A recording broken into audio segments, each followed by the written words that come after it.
I've never really considered myself to be a big rules and regulations kind of guy, but throughout most of my life, I've abided by the one girlfriend at a time rule.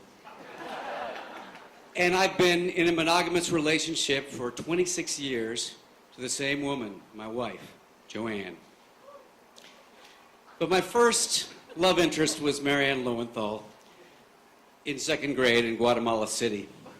She had olive skin and she swam like a minnow, and I loved her.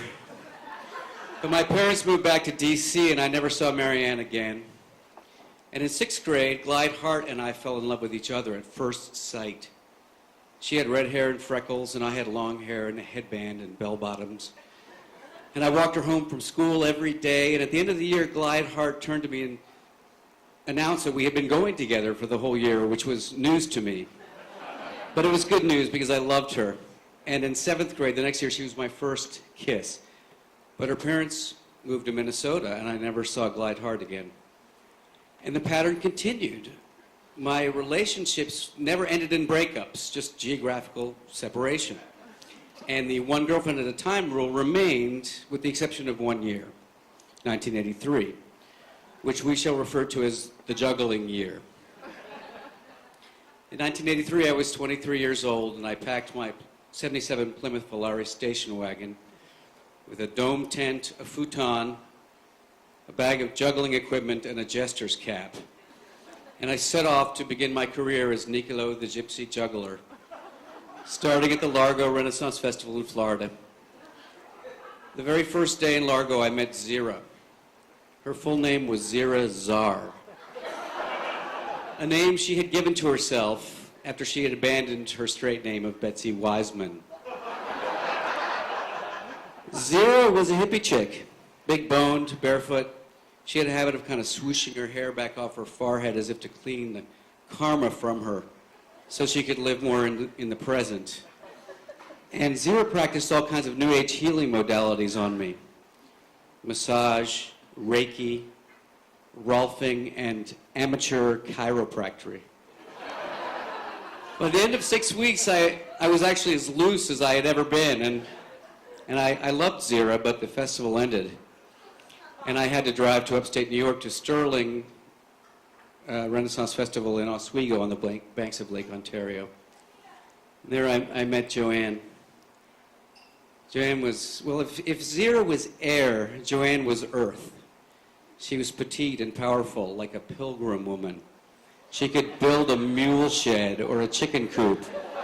And when I met her, she was attaching a thick rope between two trees with a come-along. And on the weekends, she performed an act as the Queen of Whimsy, and she rose up onto the rope and walked it while juggling and playing the penny whistle. And when she got up on that rope, my heart went up with her, and I fell in love. But the Sterling Renaissance Festival ended, and it was time for me to drive down to Texas to the Houston Renaissance Festival on a rural road near Plantersville and Magnolia. And at the campground of the Texas Renaissance Festival, I was unpacking my futon and my dome tent when who should I see coming down the path but Zira, who I had not broken up with.